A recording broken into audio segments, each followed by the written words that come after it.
Hello, I'm Dan Buchanan, the History Guy of Brighton. Welcome to the Story of HMS Speedy, a 5-part video series that tells the story of the Speedy from the events leading up to its loss in 1804 to the search for its remains in the 1990s.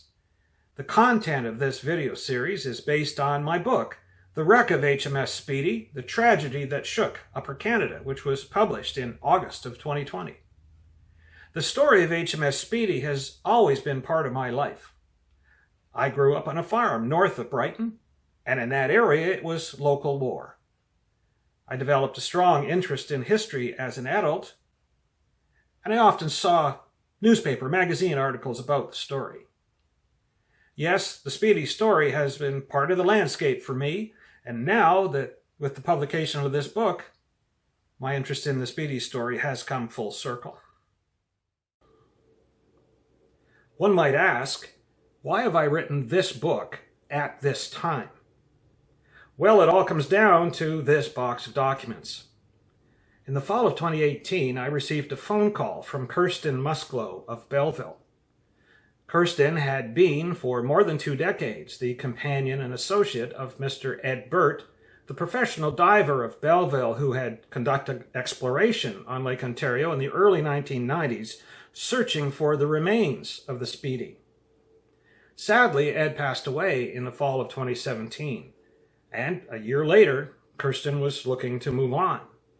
She remembered that I had an interest in the story, and one day, this box of documents ended up on my table. On that day, I knew that my 3rd book would be about the Speedy. Why are we talking about HMS Speedy? The answer is that the story of the Speedy is an important part of Canadian history. So let's run through the events that led up to the loss of the Speedy. To begin with, here is a rough sketch of Lake Ontario with arrows highlighting the places that will be mentioned in the story. The Farewell Trading Post on Lake Scugog, the town of York, later Toronto, Fort George there at the mouth of the Niagara River, Oak Orchard Creek on the U.S. shore, Smith's Creek, which would later be Port Hope, and Dean's Creek nearby, and the town of Newcastle on Presqu'île Point. Let's not forget Kingston at the east end of the lake, which had the Army base, the naval shipyards, and acted as a supply depot for all the activity that was happening across Lake Ontario. A fur trading post had been established on Lake Scugog in 1802 by brothers Lawrence and Jacob Herkimer. They were agents of the Northwest Company, and the post was part of a system that was designed to collect furs from the indigenous people of the area and funnel them to Montreal. In 1804, another set of brothers, William and Moody Farewell, managed the post. They made routine trips into the North Country and returned with their canoes full of furs. While they were away, they left John Sharp, an ex-British soldier, in charge. His job was to guard the place and to trade with any of the Mississauga people who might come around with furs. In May of 1804, the Farewell brothers returned from one such trip and found John Sharp murdered. They buried the body of their associate as best they could, and the next morning started paddling south across Lake Scugog and landed near present-day Caesarea. They made a deal with the Mississauga people who lived there to carry their furs to the lakeshore so they could profit from their hard work. This place was the northern terminus of the eastern branch of the Scugog Carrying Place, an ancient trail that the indigenous people used to travel between the interior and the lakeshore. William and Moody Farewell hoisted a canoe on their shoulders and started to walk south. They veered to the west and soon entered the 8th concession of Whitby Township. The trail went along the western bank of Harmony Creek and terminated at the lakeshore in between the estuaries of Harmony Creek and Annis Creek, all part of Oshawa today. When they arrived at the lakeshore, they listened as Elizir Lockwood, a farmer who lived near the Mississauga camp, explained how he had overheard a young Mississauga man bragging to his buddies how he had bashed in the head of a white trader. This young man's name was Agatonica, and he was obviously very proud of himself. According to his people's custom, he had exacted justice for the death of his brother, Whistling Duck, who had died at the hands of a white settler a year before. Now, after the death of Whistling Duck, the authorities had promised the family that they would have justice. But more than a year later, nothing had happened. Agatonica could wait no longer. He would follow the customs of his people, what he'd been taught by his elders. A family must have restitution, one way or another. At least in the Mississauga camp, there was no mystery about the death of John Sharp. The chief of the Mississauga people was called Wabakishiko. He was a revered and respected leader, trusted by both his own people and the British who had settled on farms along the lakeshore. The Mississauga people of Lake Scugog were struggling to maintain their traditional way of life.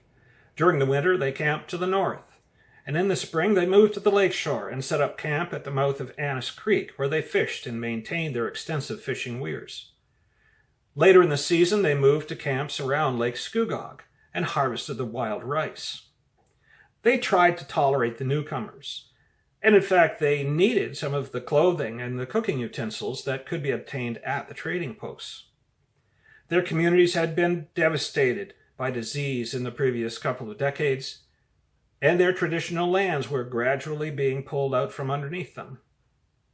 It was a precarious time for the Mississauga people of Lake Scugog. In fact, Chief Wabakishiko and his people felt great fear for the future.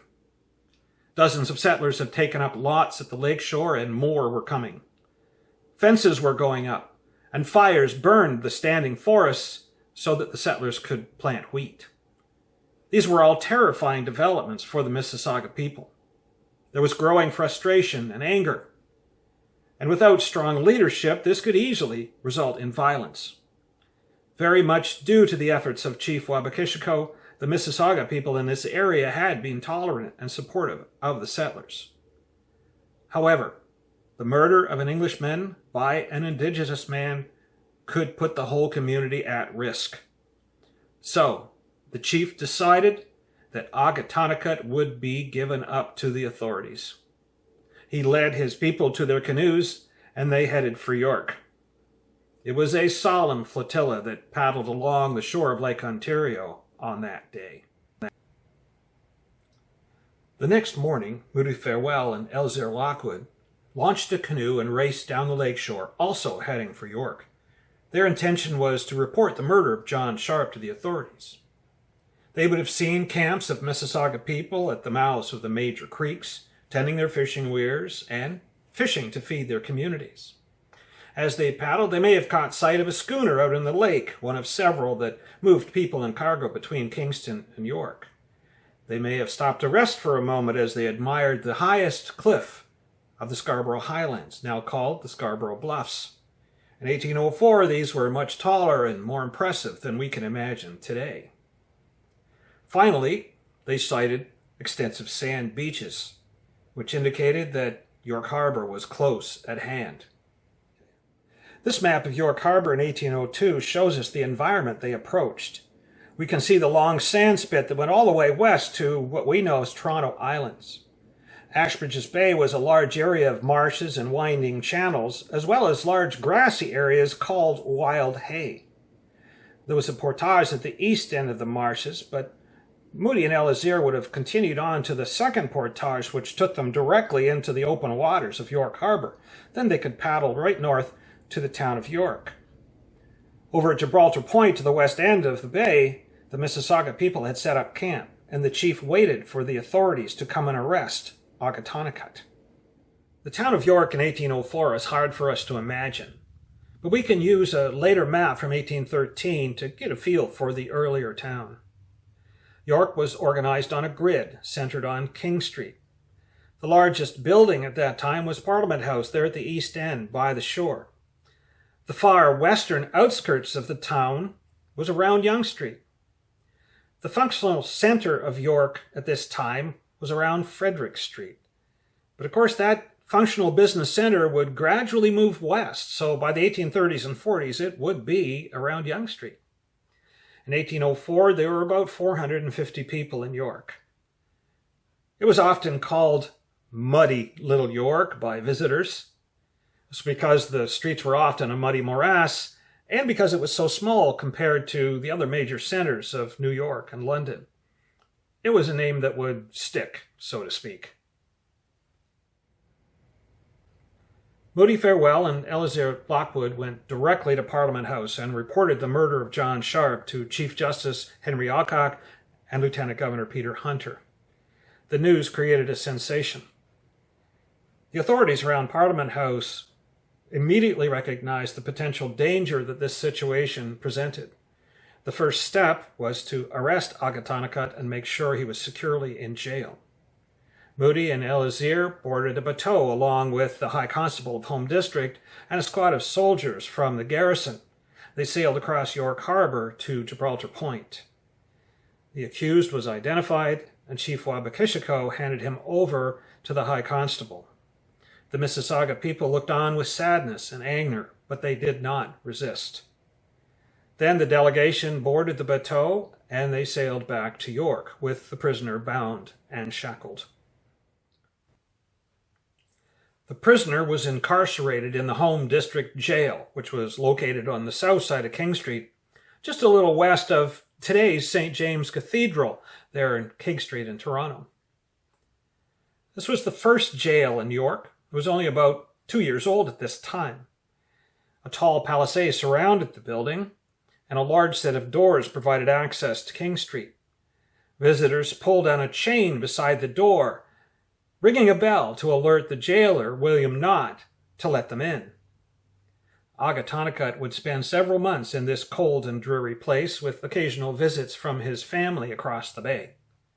Soldiers from the garrison would mount a constant guard, highlighted by a routine change of personnel. The authorities were taking no chances. This prisoner would not escape. Moody Farewell and Eleazar Lockwood stood outside the Home District Jail on King Street and discussed their plans. Both had visits to make before heading back to Whitby Township first thing in the morning. Eleazar had family here in York that he would visit.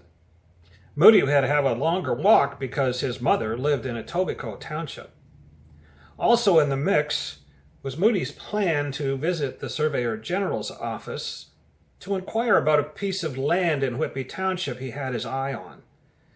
Moody Farewell had married Elizabeth Annis just a month before, and he was thinking that going forward, a farm near relatives would be better than far-flung trading posts.